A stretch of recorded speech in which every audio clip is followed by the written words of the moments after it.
नमस्कार बंधुरा RG cooking चैनेले आपनादेर सबाइके स्वागत। आज के निये हाजिर हो गेलाम गरमे पेट ठंडा राखते थानकुनी पाता पेपर एक दुर्दान्त रेसिपि निये। तो चलुन शुरू करा जाक। आमी एखाने किछुटा पेपे एकटु बड़ बड़ टुकरो करे पातला पातला करे केटे नियेछि और बेश किछुटा थानकुनी पाता खूब भालो करे धुए नियेछि। एखन एई थानकुनी पातागुलोके एकटु बड़ बड़ टुकरो करे केटे निते होबे। आमी एकटु बेश बड़ बड़ टुकरो करे केटे निচ্ছি। और बंधुरा थानकुनी पाता दिए এই পেঁপের রেসিপিটা খেতে কিন্তু গরম ভাতে প্রথম পাতে দারুণ লাগে, দারুণ। এই গরমের সময় থানকুনি পাতা শরীরের জন্য খুবই উপকারী। থানকুনি পাতাগুলো বেশ বড় বড় টুকরো করে কেটে আমি একটা আলাদা পাত্রে উঠিয়ে নিচ্ছি। থানকুনি পাতাগুলো আবারও ভালো করে ধুয়ে নেব। এবার একটা কড়াই গরম করে দিয়ে দেব 1 চামচ তেল। এই রান্নায় তেলের পরিমাণটা খুবই কম লাগে। সামান্য একটু রাঁধুনি ফোড়ন দিয়ে দিলাম। ফোড়নটাকে নাড়াচাড়া করে কয়েক সেকেন্ড ভেজে নেব।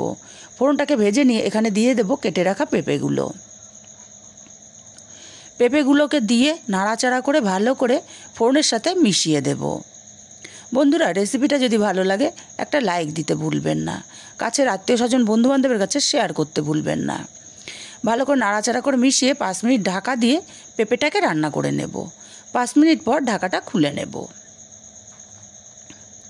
আবারও পেঁপেটাকে নাড়াচাড়া করে দেব। আর 5 মিনিট ঢাকা দিয়ে রাখার দরুন পেঁপেটার কালার কিন্তু চেঞ্জ হয়ে গেছে। এখন এখানে সামান্য একটু হলুদ দিলাম আর স্বাদ মতো লবণ দিয়ে দিলাম। লবণ হলুদটাকে দিয়ে পেঁপেটাকে নাড়াচাড়া করে খুব ভালো করে মিশিয়ে দিতে হবে। পেঁপেটাকে খুব ভালো করে মিশিয়ে দিয়ে আবারও ঢাকা দিয়ে 5 মিনিট রান্না করে নেব। পেঁপেটা রান্না হতে থাক ততক্ষণে মশলা করে নেব। আমি শিলনোড়াতে 1/2 চামচ রাঁধুনি দিয়ে দিলাম আর 1/2 ইঞ্চি পরিমাণে আদা কুচি করে নিয়েছি। অল্প জল দিয়ে মিহি করে বেটে নেব। অল্প মশলা তাই আমি শিলনোড়াতে বেটে নিচ্ছি। আর মশলাটা মিহি করে বাটতে হবে। দেখুন খুব মিহি করে মশলাটা বেটে নিয়েছি। এখন মশলাটাকে তুলে নেব। বন্ধুরা একদিন হলেও বানিয়ে দেখবেন, খেতে কিন্তু অসাধারণ লাগে। আলাদা পাত্রে উঠিয়ে নেব বাটনাটা। এদিকে পেঁপেটাও আমি 5 মিনিট ঢাকা দিয়ে রেখেছিলাম। ঢাকা দিয়ে রাখার দরুন পেঁপেটাও অনেকটা নরম হয়ে গেছে।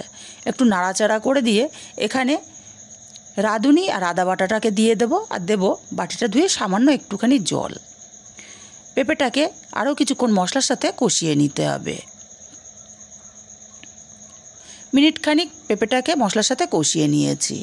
এখন এখানে দিয়ে দেব কেটে রাখা থানকুনি পাতাগুলো।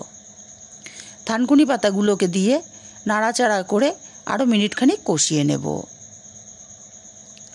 এবার দিয়ে দেব এখানে পরিমাণ মতো জল। জলটাকে দিয়ে ভালো করে নাড়াচাড়া করে মিশিয়ে ঢাকা দিয়ে আমি 10 মিনিট রান্না করে নেব। 10 মিনিট পর ঢাকাটা খুলে নিলাম। নাড়াচাড়া করে দেখে নেব পেঁপেটা সেদ্ধ কেমন হলো। পেঁপেটা খুব সুন্দর মতো সেদ্ধ হয়ে গেছে। তরকারিটা আমার পারফেক্টভাবে রেডি হয়ে গেছে। এখন গ্যাসটাকে অফ করে আমি আলাদা পাত্রে নামিয়ে নেব। রেসিপিটা কেমন লাগলো কমেন্ট করে জানাতে ভুলবেন না। ভালো